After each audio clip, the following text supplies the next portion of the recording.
The top 5 steps to being a good wholesaler. Number 1, think like an investor. You have to understand investing in real estate and what makes a good investment. I mean, it's step number 1. If you don't understand the 2% rule, the 1% rule, cash on cash, what to ask if it's a quad, a duplex, if you don't understand the basics, how are you ever going to price the deal properly? You're not. You're going to be screwed from jump. You have to understand real estate investing. If you don't know all of those things that I just said, then you're not ready yet. There's nothing wrong with having more training and learning. You want to know everything about real estate investments. It is a great passive, it's not very passive, but everyone says passive income stream. Do the homework, understand, think like an investor. Number 2, ARV in running the comps and the comparables. I don't want to brag, but I am literally $100 off. That's the most I've ever been. Numbers and properties.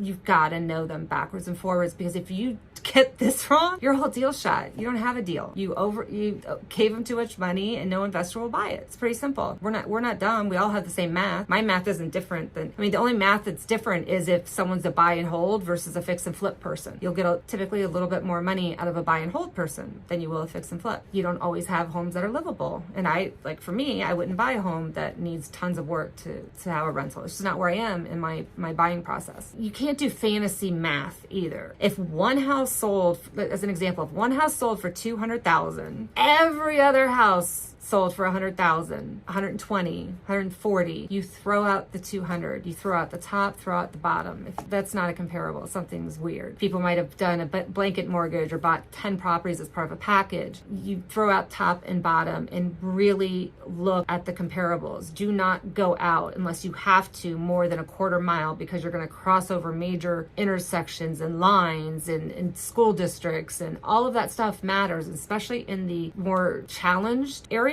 It changes block to block, street to street. So you need to know this, and you want to bring it in as close as you can, because you don't want to mess up your number. There's no reason to play games with yourself. You're just lying to yourself to make yourself feel better. So do the numbers properly, learn how to run comparables, and that is something that we will be going over a lot in the D-Money world. Please, if you find this content valuable, please like, subscribe, and hit the notification button, because there's going to be a lot of notifications coming out of this place. Okay, sorry. Get your cash buyer. A lot of people say you don't need a cash, but you absolutely need your cash buyer. I don't want you to hurt anyone that's selling a property and promise them something you can't deliver. You want to get your cash buyer set up first, so you know that you're okay and you know what this buyer wants. I call them one-call close markets. When I was in wholesaling and wholesaling a lot, I literally, one phone call, I could pick up the phone in 26 states and sell it in 2 seconds. Get your cash buyers lined up. It's not hard. Wouldn't you rather know that you have a cash buyer for the property? Now, you can't sell a property without it being in contract, because you're not selling a property. You're selling a contract. Rewind that, listen to that again if you need to. You're not selling a property. You're selling a contract that you're going to sign to the buyer. So when you call the cash buyer, it's simply to say, hey, this is D-Money. We're looking at opening in your market. I see that you buy a lot of properties there. We might have extra inventory. We typically do. What are you looking for? What do you buy? Just start talking to them like a real person. Usually I pick the top 3 investors, because I'll go on to the county auditor site. I'll put in investors, investments, and it pops up. Make sure they're active. Make sure they've bought a property in the past year. Find out, analyze the properties they bought. When you call them, talk to them about it.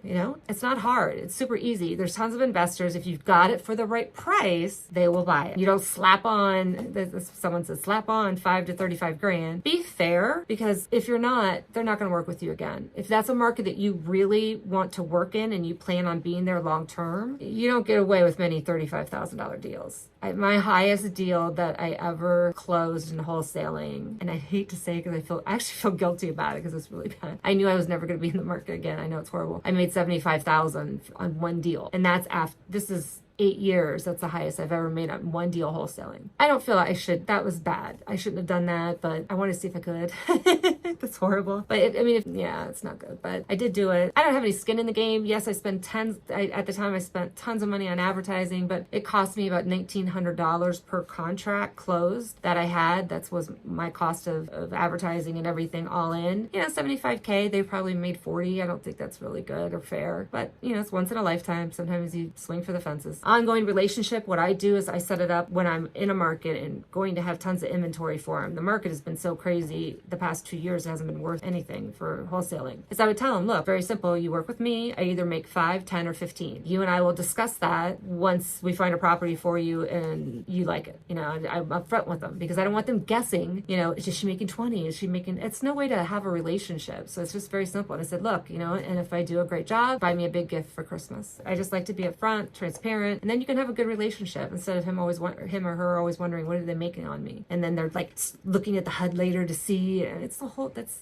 small time. I don't like any of that. Just be upfront. Number 4 is be honest. Again, I'm just all about disclosure because that's what gets you in trouble with wholesaling is not disclosing. Don't lie to a seller. You don't have to. You don't have to lie. You can say you work with investors. I say it every single time if I'm wholesaling a transaction. I really say the same script every single time, no matter who I'm talking to. It's probably, everyone in my office is probably like, shut the door, I don't want to hear her say the same thing over. I say, we buy homes, sometimes we hold on to them, sometimes we fix and flip them, and sometimes we'll do it with an investor. It just depends on our exit strategy and what our underwriters tell us. You're not lying. You don't have to lie to get a deal. You just don't do it. First of all, when you lie, you got to remember a lot of stuff, and I've just always not lied because I don't want to remember everything. It's just too much. Don't lie. All right. And then number 5, title company. I've heard tons of people say, oh, just give it to the title company, it's done. No.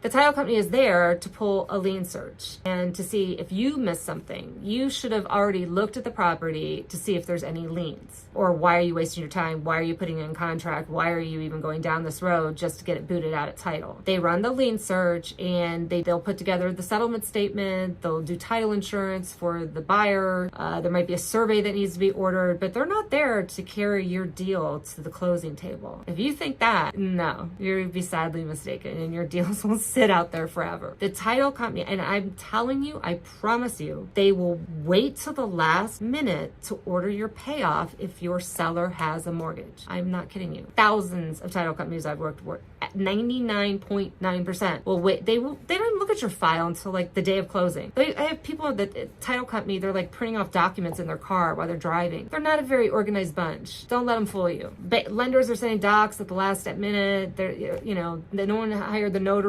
for it's a nightmare. Order your own payoffs. On there, very simple. If you need, you know what, I'll put a link below on this video to an example of a payoff request. Please use it. Have them fax it directly to the title company. Make sure you put the as of date far enough out so you're not reordering payoffs all the time. They'll put as of this date, this is what the payoff is. You will save yourself a lot of time and a lot of like, what? What do you mean?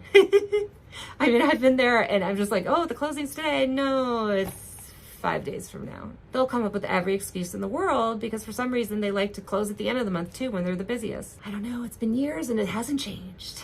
If you find this content valuable, please like, subscribe, and hit the notification button. We will have a lot of notifications because I am working on some stuff for you. It is awesome and I'm super excited. I am happy to talk longer than a minute finally. See, I'm just rambling because I can talk longer than a minute. It's D Money. I adore you guys. Peace out.